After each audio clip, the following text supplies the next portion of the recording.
Olá, a nossa conversa hoje é com a dubladora Sandra Mara Azevedo, a dubladora oficial da Chiquinha do seriado Chaves. Muito obrigado pela sua participação, por ter aceitado o convite. Olha, eu fico muito honrada. Eu adoro falar desse argumento que me encanta e me apaixona há milênios quase. Sou jurássica na dublagem, né? Então, dublagem é uma coisa que eu gosto muito de falar. Quando se trata de Chaves, então, em particular, porque o carinho é imenso. E estamos aqui. Pode perguntar que estou aqui para responder. Antes da gente falar, né, sobre a sua entrada no seriado, eu queria saber um pouco sobre a sua trajetória. Você é nascida em São Paulo?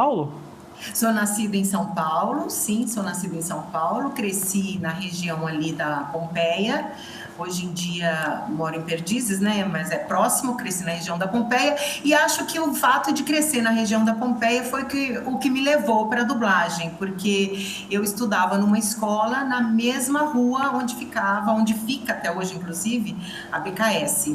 A BKS que tinha sido Gravação antes e tinha sido também AIC, né? Do famoso bordão AIC São Paulo. Todo mundo lembra quando era criança. E aí, eu estudando nessa escola ali na mesma rua, um colega de classe da minha irmã, não meu particularmente, mas da minha irmã, que tinha parentes que trabalhavam na BKS, alguma coisa assim, chamou um grupo de crianças, chamou o pessoal que ele conhecia ali da classe, chamou algumas pessoas ali da escola, porque ali na BKS eles estavam fazendo teste com vozes principalmente de adolescentes e crianças, porque acho que já na ocasião a Disney queria dublar o Clube do Mickey, que estava chegando no Brasil, e no Clube do Mickey tinham aqueles mini sócios, né, que eram aquelas crianças que cantavam e dançavam e tal. E era usual na época que as mulheres adultas, as mulheres já que dublavam, fizessem as crianças, porque elas eram capazes de fazer mais voz infantil.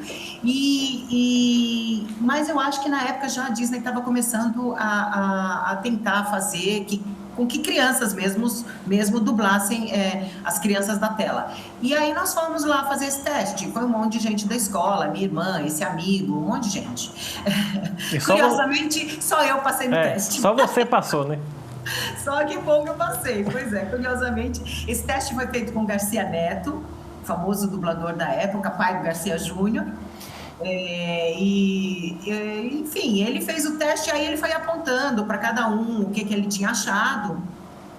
E quando chegou na minha vez, ele falou: olha, eu achei que você foi bem, eu acho que você tem condições de evoluir, você quer continuar vindo aí às tardes, a gente vai fazer uma escolinha, vão ter algumas pessoas participando, de várias idades, e se você quiser participar, bem-vinda. Eu falei, eu quero, né? Aquilo tudo eu já tinha me sentido meio que em casa, assim, eu não tinha estranhado. Obviamente, nós estamos falando ali dos inícios dos 80, então a gente não tinha essa informação que a gente tem hoje. Eu sabia que aquelas vozes dos Flintstones não eram as vozes originais, né? Eu sabia que a Feiticeira ou que a Dini é um gênio tinha uma voz brasileira falando, mas a gente não tinha conhecimento. A gente só sabia por conta do letreiro, que era tudo em inglês, por conta de alguma boca que não estava muito bem encaixada, mas a gente se divertia com aquilo tudo e a gente não observava, né, grandes detalhes. Só que, obviamente, ficava uma linguagem subliminar de que aquilo lá não era o original, né? Até porque tinha também sempre na abertura o nome do episódio e a versão brasileira. Quando falava versão brasileira, a gente já entendia, era uma linguagem meio que subliminar. E aí foi assim, aí comecei a fazer a escolinha, eu acho que a escolinha talvez tenha durado uns 2 meses, assim, porque os estúdios naquela época eram muito grandes, então tinha um banco dentro do estúdio, ficava sentado todo mundo no banco, e conforme a fila se dava no banco, né? E conforme aquele primeiro levantava, gravava aquele pedacinho, treinava e tal, voltava, sentava lá no final da fila de novo, que era no banco infinito que tinha ali, né? e naquela época se fumava dentro do estúdio, o diretor fumava, alguns adultos fumavam, eu não, né, claro. Enfim, mas e foi assim, aí fiz essa escolinha, a gente ficava treinando, os anéis eram colocados nos projetores, né, porque naquela ocasião era uma tela de 16 milímetros, eles telecinavam os produtos para essa, vamos dizer, tecnologia da época, eles cortavam esse vídeo, né, sei lá, essa película, eles cortavam essa película, colocavam aquele topzinho de 3 minutinhos, 3, 2, 1, e aí começava a rodar a ceninha. Quando essa acabava, já tinha um outro projetor montado com uma outra ceninha. Então eles ficavam fazendo, e a gente ficava fazendo isso a tarde inteira, às vezes com a mesma cena, ad eternum, assim. Você lembra a primeira cena que você fez e depois você assistiu na televisão e falou, fui eu que fiz essa cena, ou alguma coisa assim? Não, a primeira cena que eu dublei mesmo, eu não me lembro. Eu não me lembro qual foi. Eu me lembro a primeira cena que eu fiz na escolinha. Era uma cena de um filme de faroeste. Então, tinham uns homens de chapéu, era faroeste. Aqueles, sei lá, se era um spaghetti western, não sei o que era. Eu sei que era um trechinho de um faroeste e tinham algumas mocinhas. E esse homem saía de uma casa de madeira, aquela coisa típica do oeste americano, e ele saía dessa casa e chamava essas pessoas, essas crianças que brincavam lá fora.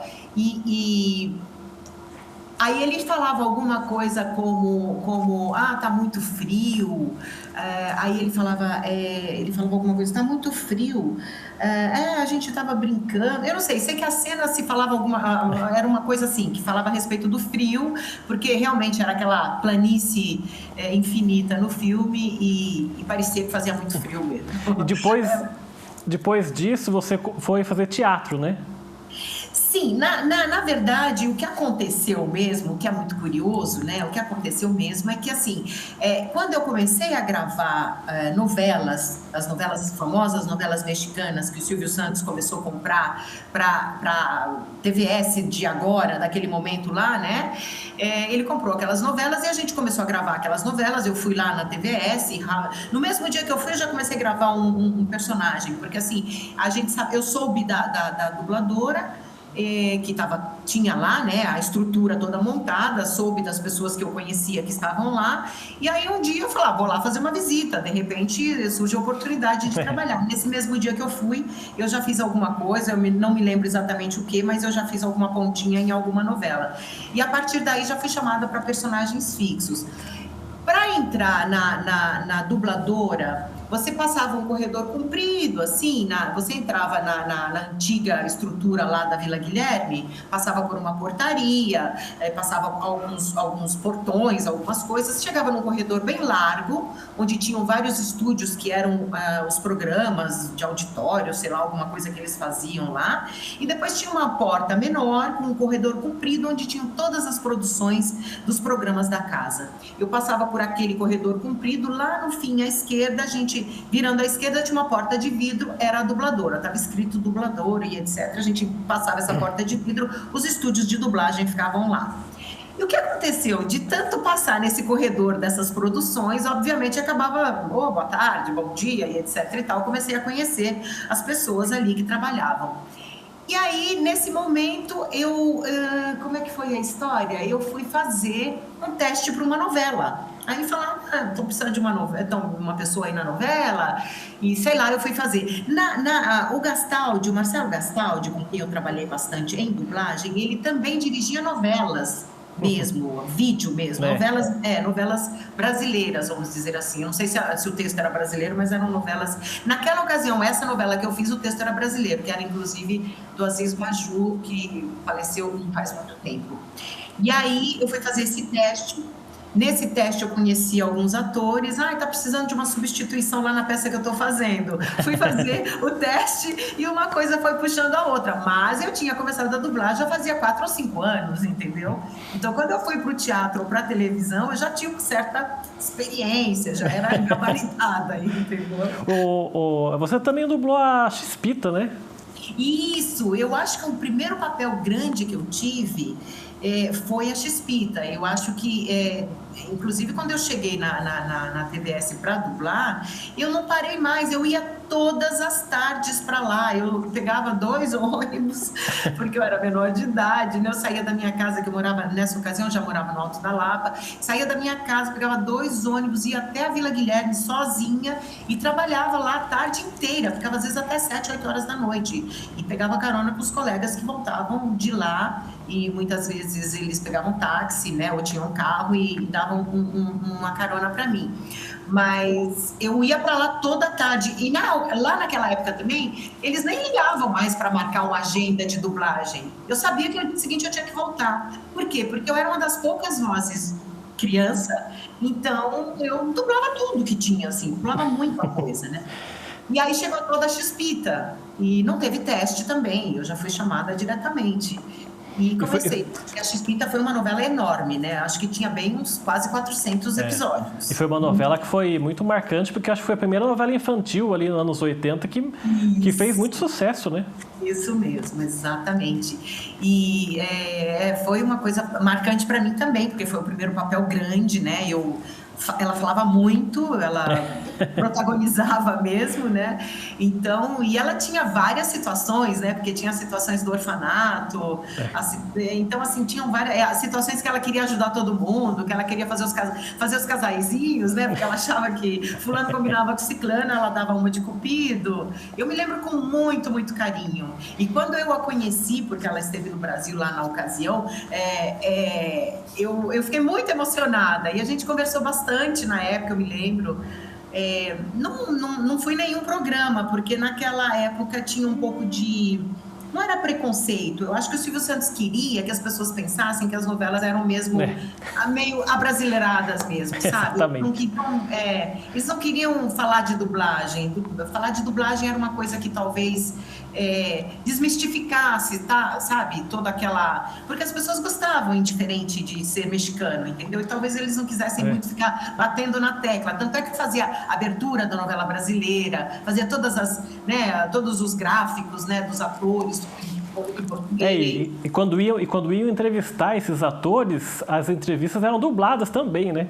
Sim, muitas vezes eram dubladas, exatamente. Na ocasião da Chispita, eu não me lembro de ser dublada, não. Eu acho que ela falou com ele, ela esteve no programa dele, e vestidinha de Chispita, com aquela trançona grande que ela usava e tudo, mas eu acho que ela não foi dublada, não, porque acho que foi qualquer coisa ao vivo que foi feito na ocasião, sabe? E a gente está falando de dublagem anos 80, né? Uma coisa muito artesanal ainda, muito pioneiro. Vocês foram pioneiros, assim, na dublagem.